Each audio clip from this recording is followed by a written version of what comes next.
Good morning. I'm Whit McGee, W-H-I-T-M-C, capital G-H-E-E. I'm the Public Information Officer for Vestavia Hills City Schools.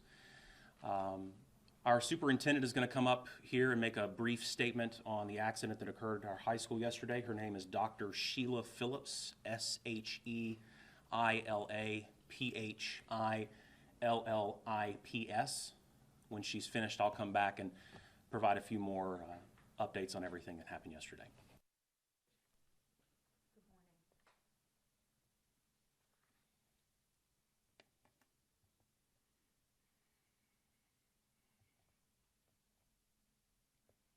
This morning,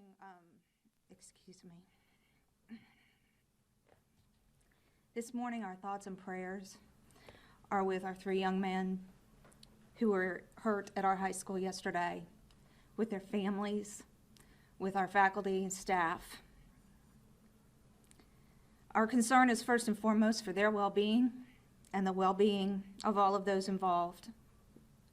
We have coaches, athletic trainers, school resource officers, and students who witnessed the accident and responded immediately and more appropriately than anyone could have planned for. Because of their actions, they became heroes yesterday. We have the support of additional counseling and community support as well for our students and our faculty today as they recover and in the days ahead. I would respectfully ask that all media understand the emotional nature of this and respect the privacy of our students and their families. Our gratitude goes out to the Vestavia Hills Police Department, our fire department, and our fire department as well for their immediate and skilled response to the accident. As we do with everything, we will get through this together, and we will rally as a Rebel family behind these young men and their families as they recover. Thank you for this opportunity to speak with you this morning.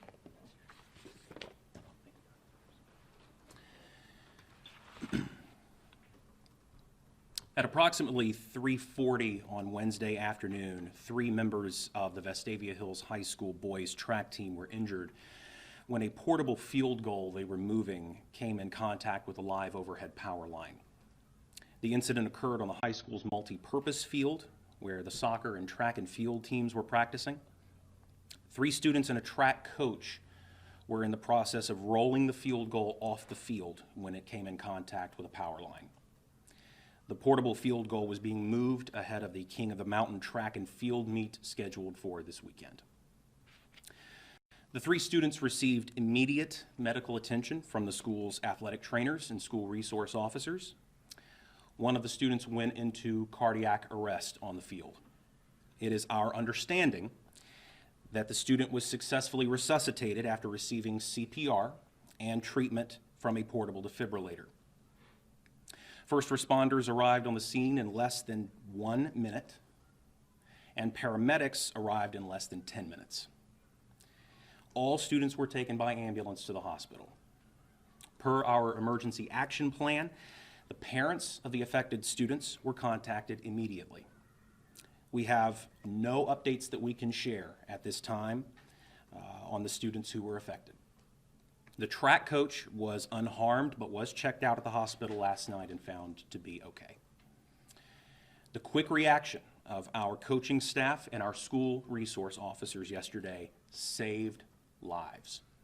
It is our board policy that every teacher and coach who participates in extracurricular activities be CPR certified.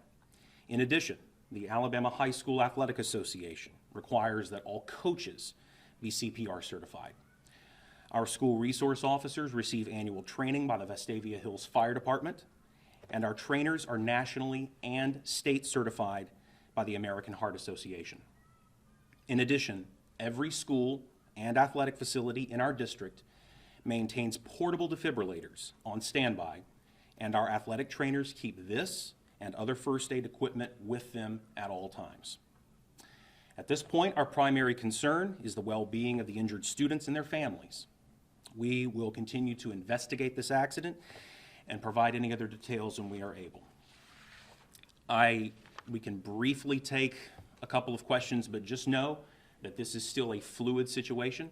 We are, again, investigating every aspect of this, so my response may have to be, I don't know, I can't tell you right now. Just be patient with us through that. We'll try to get you whatever information we can as soon as we're able. Explain the wire situation. I mean, how high was it? How often is it right there for them to come in contact with? Kind of paint us a picture since we weren't able to go down there.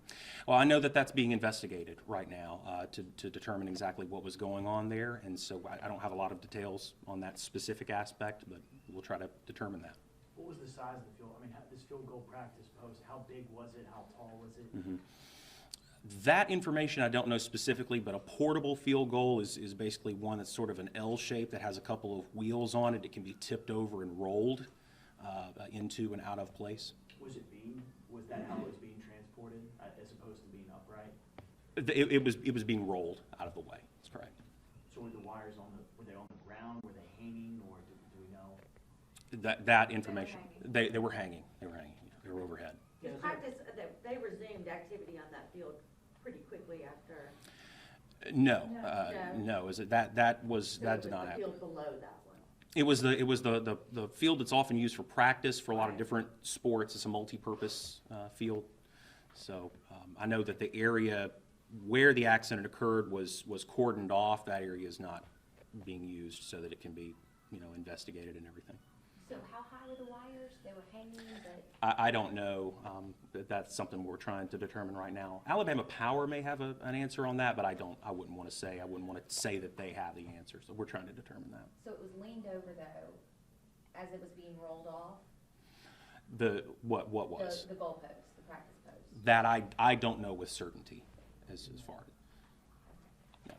Now, is there a proper way that should have been done? Was this a mistake that could have happened? Did they improperly do something wrong to make you come into contact with that, or what? I know they're trying to determine that right now. Had anything happened that had changed where those lines were? I mean, had they always been in whatever position it was that they were? Had something, wind affected them in any way to make them as high or as low as they were? I don't think we know that right now, but that would be something that they would want to determine. Is this standard practice to roll this off for the meet, to get ready for the meet? That's correct. That is a field that's used by multiple sports, and so the King of the Mountain track and field meet is scheduled to take place this weekend, and so that field was going to be used for some of that, so the field had to be cleared of some of the things that were on it. And will that meet still happen this weekend? To my knowledge, it is still taking place. Yes. Yeah. And while this investigation's happening, have you guys kind of banned people from being down there to avoid further incident? The area around where the accident occurred is not going to be used right now until they're able to complete an investigation of what occurred there. So how we go forward from there is to be determined. Okay. Thank you all so much for coming. We appreciate it. Thank you.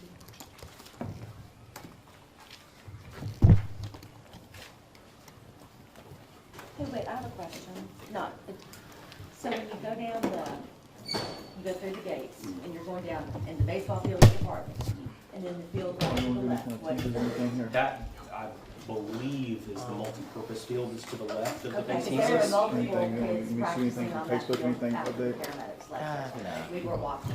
Right. The concern at that point in time was just to keep a sense of normalcy for the kids, and just that we felt, the coaches felt it was best for the players to be with their coaches at But that you're point in saying time. that's not the field where it happened? It was the practice. The That's what I was practice trying field to was shut understand. I down. was trying to figure out. All activities then occurred on our game field within the stadium. Or the baseball field? Or the baseball, excuse me, right. There you go. In the grass field, When you're going down, and the locker room's on the right, and the baseball field's all the way down, the first field on the left. that's correct. No, we moved them off. Right, but yeah, that's what she's talking about, that's what she's on. Right at the bottom of the stairs, there was some kids. Yeah, they were immediately, they were not, they were moved They after were that. moved. Okay. Oh, yeah, I thought you told him that it was, the thing was being rolled off like, okay. That's correct. Okay. Yes. Being rolled off. But then you told me that It's you an L weren't shape. sure. It's an L shaped thing. You tip it over, roll it on one side. It's got two wheels. Minor point, was it a soccer goalpost or a football? The football field goal post. I guess it's never been So wheel that's never been rolled that way before, or? I mean, that's typically how it's rolled. It's got 2 wheels on it, you just. Are there security cameras out there by any chance? That information I can't disclose. We don't disclose information related to safety and security systems at my school. Who is, This will? Who Last is question. conducting the investigation? What different entities?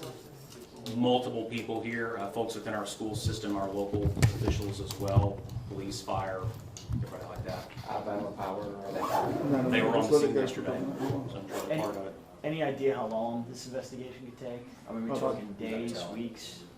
Until we know everything. All right, thank you. Take care. Is there any way that we can, give a message to parents or? That, we just ask everybody to respect privacy.